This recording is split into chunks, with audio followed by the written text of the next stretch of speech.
नमस्कार दोस्तों, स्वागत है आपका हमारे YouTube channel GT defence academy में।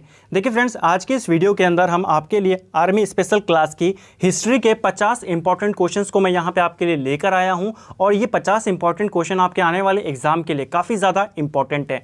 आपको इन सभी 50 क्वेश्चन को सॉल्व करना है और यहाँ की जो कट ऑफ मैंने रखी है यह है 35 मार्क्स, यानी कि 50 में से कम 35 नंबर आपके आने चाहिए। तो चलिए वीडियो को शुरू करते हैं। 50 क्वेश्चन है, वीडियो के एंड में अपना स्कोर कमेंट करके ज़रूर बताएं। चलिए शुरू करते हैं।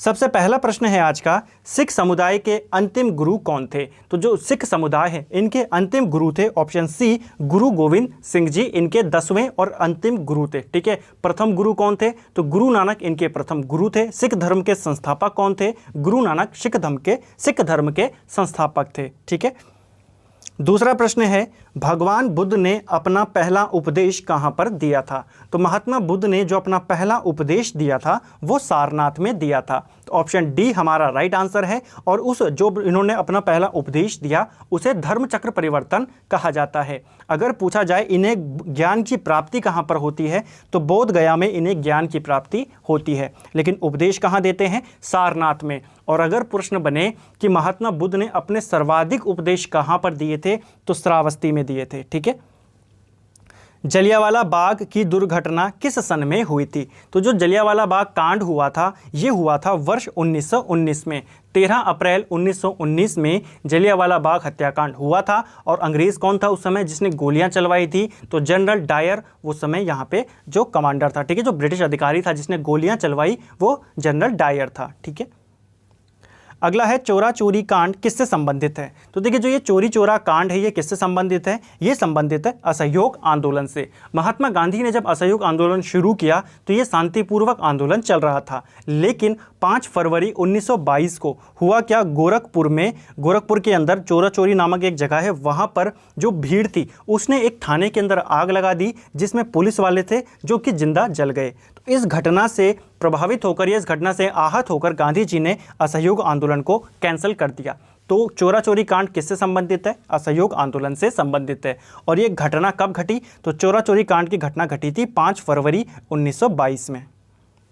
अगला है, वेदों की संख्या कितनी है? तो वेदों की अगर हम बात करें संख्या की तो हमारे पास कुल 4 वेद हैं। कौन कौन से हैं? ऋग्वेद, सामवेद, यजुर्वेद और अथर्ववेद। अगर इनमें से पूछेगा सबसे प्राचीन वेद कौन सा है तो सबसे प्राचीन वेद है ऋग्वेद। सबसे नया वेद कौन सा है? तो वो है अथर्ववेद। ठीक है, अगला है, भारतीय संगीत का आदि ग्रंथ किसे कहा जाता है? तो भारतीय संगीत का आदि ग्रंथ ये कहा जाता है सामवेद को। ठीक है, यानी कि भारतीय संगीत का जनक ये भी पूछा जा सकता है, किसको कहते हैं? सामवेद को ही कहते हैं। एक प्रश्न आपको और ध्यान में रखना है कि सामवेद की रचना, जो ये सामवेद है, इसकी रचना किस वेद के आधार पर की गई है? तो ऋग्वेद के आधार पर इसकी रचना की गई। देखिए, ऋग्वेद के अंदर 1028 के करीब मंत्र हैं। ठीक है, 1028 के करीब सूक्त हैं। उनमें से जिनको गाया जा सकता था, ठीक है, गीतमय धुन में उसको गाया जा सकता था, उन्हीं को लेकर एक अलग सा वेद बना दिया गया, सामवेद। ठीक है, तो अगर पूछेगा सामवेद का आधार क्या है? ऋग्वेद है।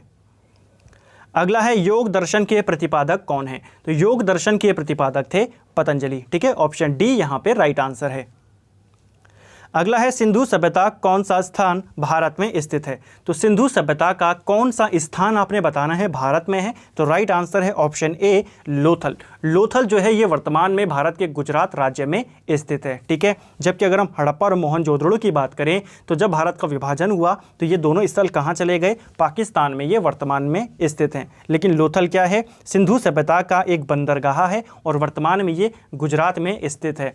लोथल कौन सी नदी के तट पर है? कमेंट करके आप बताएंगे। ठीक है, अगला है, लोदी वंश का संस्थापक कौन था? देखिए, लोदी वंश का संस्थापक कौन था ये आपने बताना है। तो राइट आंसर है यहाँ पर ऑप्शन ए बहलोल लोदी। ठीक है, और लोदी वंश का अंतिम शासक कौन था? इब्राहिम लोदी, जिसको 1526 में बाबर ने पानीपत के पहले युद्ध में पराजित किया। ठीक है, इब्राहिम लोदी को। और इब्राहिम लोदी दिल्ली सल्तनत का पहला ऐसा सुल्तान था जिसकी मृत्यु युद्ध के मैदान में होती है। तो ये भी पूछा जा सकता है, दिल्ली का पहला सुल्तान कौन है जिसकी मृत्यु युद्ध में हुई? इब्राहिम लोदी। अगला है, किस व्यक्ति को द्वितीय अशोक कहा जाता है? इसे द्वितीय कर देना। तो द्वितीय अशोक किसको कहा जाता है? तो ये कहा जाता है ऑप्शन ए हर्षवर्धन को। ठीक है, हालांकि कनिष्क को भी, जो कि कुषाण वंश का शासक है, कुषाण वंश का, इसको भी दूसरा अशोक माना जाता है। तो आपको जो भी ऑप्शन में मिला आप उसके अकॉर्डिंग टिक करें, ठीक है।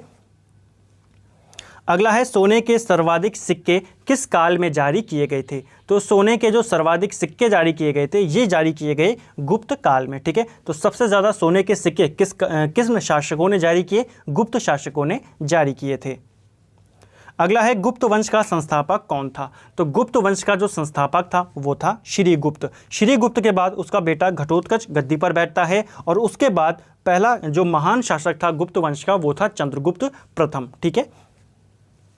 अगला है टीपू सुल्तान कहाँ का शासक था। तो टीपू सुल्तान ये शासक था मैसूर का, और इसे मैसूर का शेर भी कहा जाता है। तो अगर प्रश्न बने मैसूर का शेर किसको कहा जाता है, तो ये कहा जाता है टीपू सुल्तान को। इसके पिता का नाम भी कई बार पूछा जाता है, तो हैदर अली इसके पिता का नाम था।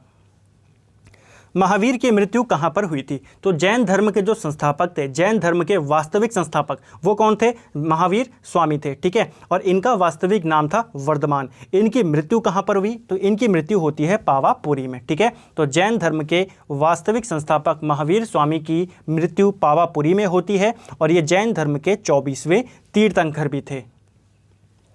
अगला है दीन इलाही नामक नया धर्म किसके द्वारा शुरू किया गया। तो दीन इलाही जो एक नया धर्म शुरू किया था ये शुरू किया था अकबर ने, ऑप्शन डी। निम्नलिखित में से किसने अकबर की जीवन कथा लिखी है, यानी कि जो अकबर की आत्मकथा है वो किसके द्वारा लिखी गई है। तो वो लिखी है अबुल फजल ने, ठीक है। किस नाम से लिखी है, अकबरनामा। तो अकबरनामा किताब का लेखक कौन है, अबुल फजल है। अगला प्रश्न है प्रसिद्ध संगीतज्ञ तानसेन का मकबरा कहाँ स्थित है। तो तानसेन का जो मकबरा है ये कहाँ है, ये ग्वालियर मध्य प्रदेश में स्थित है, ठीक है। तानसेन का वास्तविक नाम क्या था, तो रामतनु पांडे इसका वास्तविक नाम था, कई बार एग्जाम में पूछा गया है, ठीक है। तानसेन का वास्तविक नाम क्या था, रामतनु पांडे, और इसका मकबरा ग्वालियर में स्थित है। किसे एशिया की रोशनी कहा जाता है, यानी कि जो लाइट ऑफ एशिया है ये किसको कहते हैं, ये कहा जाता है गौतम बुद्ध को, ठीक है। तो जो बौद्ध धर्म के संस्थापक हैं महात्मा बुद्ध या गौतम बुद्ध, इन्हें एशिया की रोशनी कहा जाता है। अगला है कौन सा प्रथम भारतीय था जो ब्रिटिश संसद के लिए निर्वाचित हुआ था। तो ब्रिटिश संसद के लिए चुने जाने वाले प्रथम भारतीय थे दादा भाई नौरोजी, और इन्हीं को भारत का ग्रैंड ओल्ड मैन भी कहा जाता है, ठीक है। अगला है स्वराज जन्मसिद्ध अधिकार है और इसे मैं लेकर रहूंगा। ये किसने कहा था कि स्वराज मेरा जन्मसिद्ध अधिकार है और मैं इसे लेकर रहूंगा, ये कहा था बाल गंगाधर तिलक ने, ऑप्शन डी हमारा राइट आंसर है।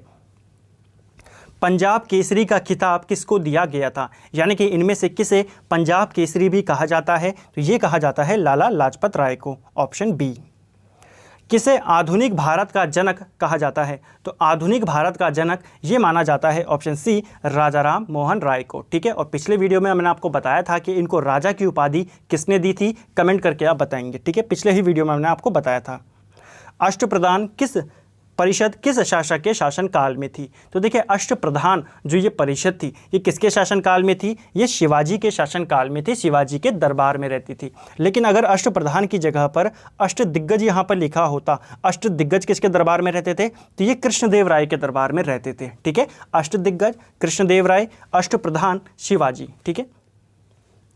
अगला है हम्पी का खुला संग्रहालय किस राज्य में स्थित है। तो जो हम्पी है विजयनगर साम्राज्य की राजधानी है, तुंगभद्रा नदी के तट पर स्थित है। कौन से राज्य में है, ये कर्नाटक राज्य में स्थित है। अगला है नाट्य शास्त्र की रचना किसने करी थी। तो नाट्य शास्त्र की रचना ये करी है भरत मुनि ने, ऑप्शन सी हमारा राइट आंसर है। अगला है हर्षवर्धन के समय में कौन सा चीनी यात्री भारत आया था। तो कौन सा चीनी यात्री था जो भारत आया जब भारत पे हर्षवर्धन शासन कर रहा था, राइट आंसर है ऑप्शन डी, हुएनसांग, ठीक है। हुएनसांग हर्षवर्धन के शासनकाल में भारत आया था। अगला है निम्नलिखित में से कौन सबसे प्राचीन वाद्य यंत्र है। तो सबसे प्राचीन वाद्य यंत्र कौन सा है, तो ऑप्शन बी राइट आंसर है, वीणा। हड़प्पा सभ्यता के निवासी कैसे थे। तो हड़प्पा सभ्यता जो थी ये एक शहरी सभ्यता थी और इसके जो निवासी थे ये भी शहरी थे। बहुत इंपॉर्टेंट पॉइंट है क्योंकि देखिए इसके बाद सबसे पहले आती है हड़प्पा सभ्यता, हड़प्पा सभ्यता के बाद आती है आर्य सभ्यता। लेकिन यहाँ पे उल्टा चलता है, कैसे, हड़प्पा सभ्यता पहले शहरी सभ्यता थी और आर्य सभ्यता ये एक ग्रामीण सभ्यता थी, ठीक है। कौन सी पुस्तक जवाहरलाल नेहरू ने लिखी है। तो जवाहरलाल नेहरू के द्वारा लिखी गई कौन सी किताब है, तो राइट आंसर है option A, discovery of India, ठीक है। नमक सत्याग्रह किस ईस्वी में प्रारंभ हुआ था? तो नमक सत्याग्रह जो चलाया था महात्मा गांधी ने, ये शुरू हुआ था 1930 में, ठीक है, 1930 में। सबसे प्राचीन पुराण कौन सा है? तो सबसे प्राचीन और सबसे प्रामाणिक पुराण माना जाता है मत्स्य पुराण। कुल पुराणों की संख्या अगर पूछी जाए तो ये 18 है और सबसे प्राचीन और सबसे पुराना कौन सा है? मत्स्य पुराण है। शाहनामा की रचना किसने करी है? तो शाहनामा ये जो किताब है ये लिखी है, ऑप्शन सी हमारा राइट आंसर है, फिरदौसी ने, ठीक है, फिरदौसी की रचना है शाहनामा। अगला है गीत गोविंद के रचयिता कौन है? तो गीत गोविंद ये लिखा है, ऑप्शन डी हमारा राइट आंसर है, जयदेव ने, ठीक है। और जयदेव जो थे बंगाल के शासक लक्ष्मण सेन के दरबार में रहते थे। तो पूछा जा सकता है कि जयदेव किसके दरबारी कवि थे? लक्ष्मण सेन के। और लक्ष्मण सेन को बंगाल का अंतिम हिंदू राजा भी माना जाता है, ठीक है, सेन वंश का शासक था लक्ष्मण सेन।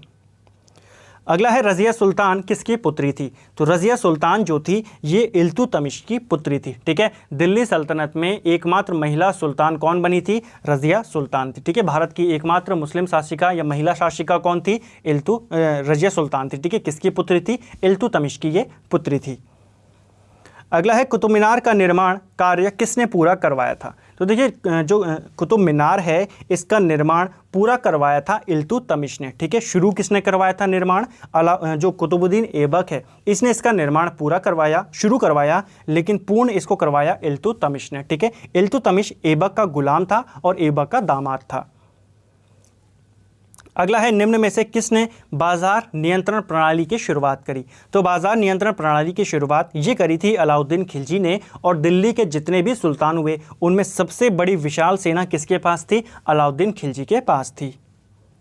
गांधी जी को प्रथम बार महात्मा किसने कहा था? तो गांधी जी को महात्मा की उपाधि किसने दी थी? ये बेसिकली यहाँ पर पूछा जा रहा है। तो राइट आंसर है ऑप्शन सी, रविंद्रनाथ टैगोर ने महात्मा गांधी को महात्मा की उपाधि दी थी।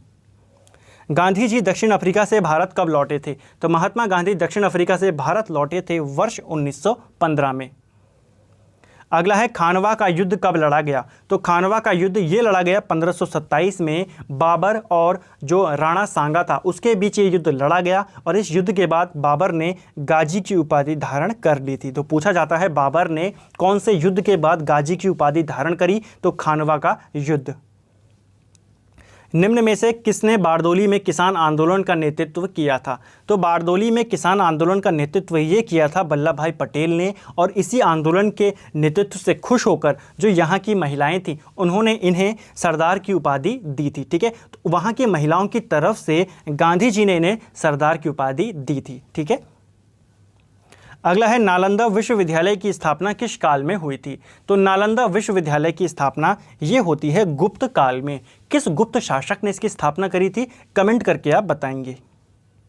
अगला है वेदों की ओर लौटो का नारा किसने दिया था? तो वेदों की ओर लौटो ये नारा दिया था स्वामी दयानंद सरस्वती ने। अगला प्रश्न है महात्मा गांधी ने साबरमती आश्रम की स्थापना कब की? तो महात्मा गांधी ने साबरमती आश्रम की स्थापना ये करी वर्ष 1916 में, ठीक है। ऑप्शन सी हमारा राइट आंसर है। और यह आश्रम कहाँ पर स्थित है? तो साबरमती नदी के तट पर अहमदाबाद में ये स्थित है।